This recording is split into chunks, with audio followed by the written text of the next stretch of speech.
دوسری بات یہ ہے کہ اللہ تعالیٰ نے اسی طرح انسانوں کو آزمایا ہے کہ کون اس کی کتاب کو مانتا ہے اور کون نہیں مانتا ہے۔ اللہ کی کتاب کہتی ہے اِنَّکَ لَا تُسْمِعُ الْمَوْتَىٰ، اے نبی تو مردوں کو نہیں سنا سکتا۔ کیوں نہیں سنا سکتے؟ یعنی مردے سنتے نہیں، اس لیے نہیں سنا سکتے آپ ان کو۔ وَمَا أَنْتَ بِمُسْمِعِ مَنْ فِي الْقُبُورِ، جو قبروں میں چلے جائیں وہ پھر نہیں سنتے۔ تو یہ قبروں سے یہاں مراد جو اوپر برزخ میں چلے جائیں۔ یہی تشریح کی تھی ام المومنین عائشہ رضی اللہ تعالیٰ عنہ نے، جب کلیب بدر کے وہ مردے کنویں میں مرے پڑے تھے اور ان سے نبی علیہ السلام نے جب مخاطب ہو کے کہا کہ اللہ نے میرے ساتھ جو وعدے کیے تھے وہ تو ہو گئے پورے، کیونکہ اللہ نے وعدہ کیا تھا کہ کافروں مشرکوں کی پٹائی ہوگی، ان پر اللہ کا عذاب آئے گا اور ان منہ کی کھائیں گے، ان کی ساری شان و شوکت مٹی میں مل جائے گی، ان کی کمر توڑ دی جائے گی۔ تو وہ سارے اللہ کے وعدے پورے ہو گئے۔ بتاؤ مشرکو، تمہارے ساتھ جو اللہ نے وعدے کیے تھے، یعنی جب میں تمہیں بتایا کرتا تھا کہ اگر میری بات نہ مانی تو تمہیں جہنم کی آگ کے اندر جانا پڑے گا، فرشتے ماریں گے، تو وہ والے وعدے پورے ہوئے یا نہیں ہوئے؟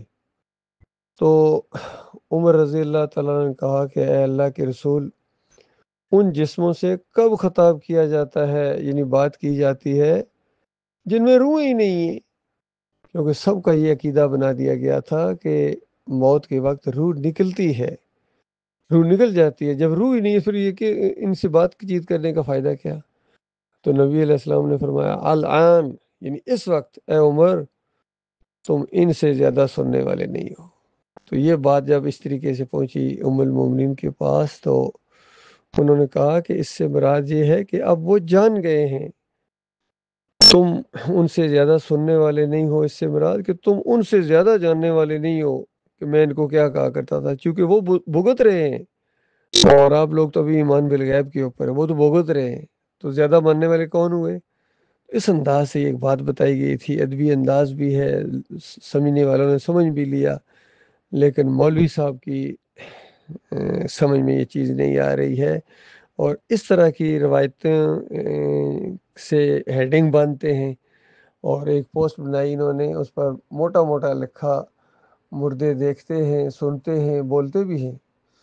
اچھا، دیکھنے سے کون سی مراد؟ وہ جو مردہ اوپر جاتا ہے وہاں جا کے جنت اور جہنم کو بھی جب دیکھ لیتا ہے، عذاب قبر اس کو ہوتا ہے اوپر برزخ میں، تو اس کو یہاں لے کے آ گئے، تو پھر اور بھی تھوڑا اور آگے بڑھا دیتے کہ مردہ شادیاں بھی کرتا ہے۔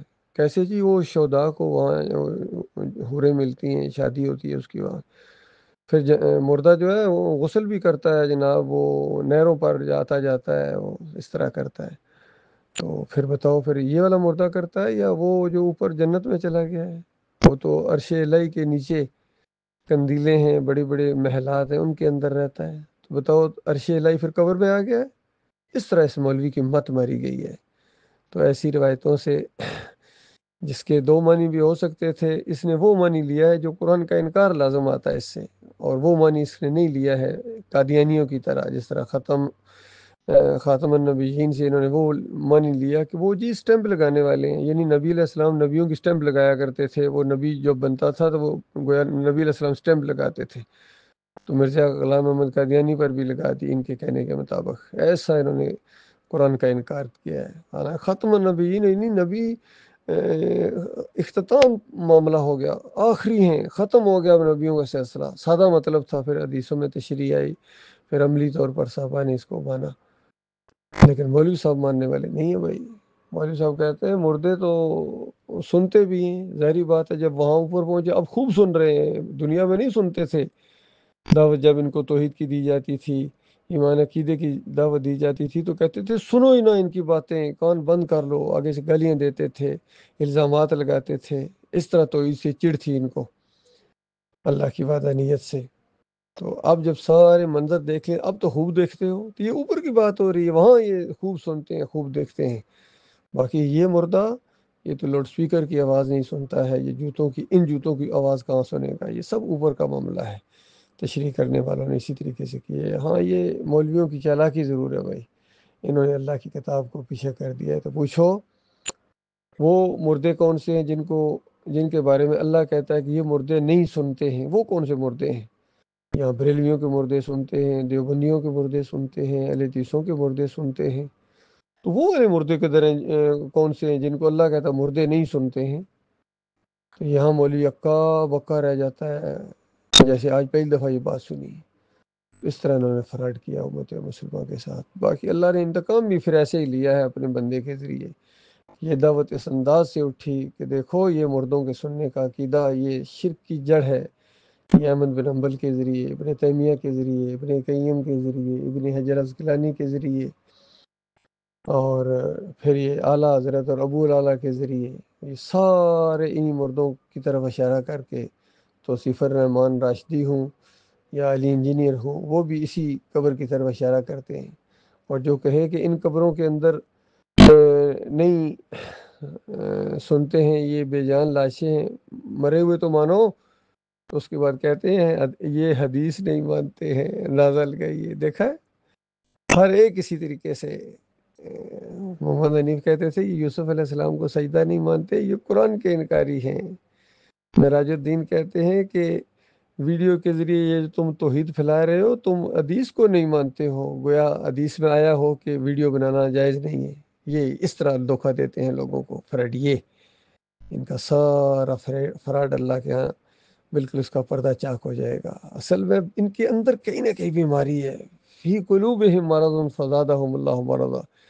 وہ جو توحید سے ایک چڑ تھی ان کو، وہ باہر آ گئی ہے۔ اصل میں یہ پرابلم ان کے اندر ہے۔ باقی قیامت کے دن اللہ تعالیٰ فیصلہ کر دے گا۔ اللہ تعالیٰ بڑا زبردست فیصلہ کرنے والا ہے، بڑا غیور رب ہے، یقین کیجئے وہ غیرتی رب ہے، کیونکہ پوری کائنات اس نے توحید کے لیے بنائی ہے، ایمان کے لیے بنائی ہے۔ وَمَا خَلَقْتُ الْجِنَّ وَالْإِنسَ إِلَّا لِيَعْبُدُونِ، اللہ لیعبدون بالکل بند کر دیا، اس کے علاوہ کوئی مقصد نہیں ہے اس کائنات کے بنانے کا۔ پوری کائنات بنائی گئی ہے اور پھر انسانوں اور جنوں کو خالص اللہ نے اپنی فرما برداری کے لیے۔ توحید کی بات، ایمان کی بات پھیلانا، بتاؤ یہ برائی کی بات ہے؟ اب یہ برائی کہنا شروع ہو گئے، اندازہ لگائیے۔ جو توحید پھیل رہی ہے ویڈیوز کے ذریعے کہتے ہیں برائی ہے، بتائیے اب ان کا کیا علاج کیا جائے جی ان سر پھروں کا؟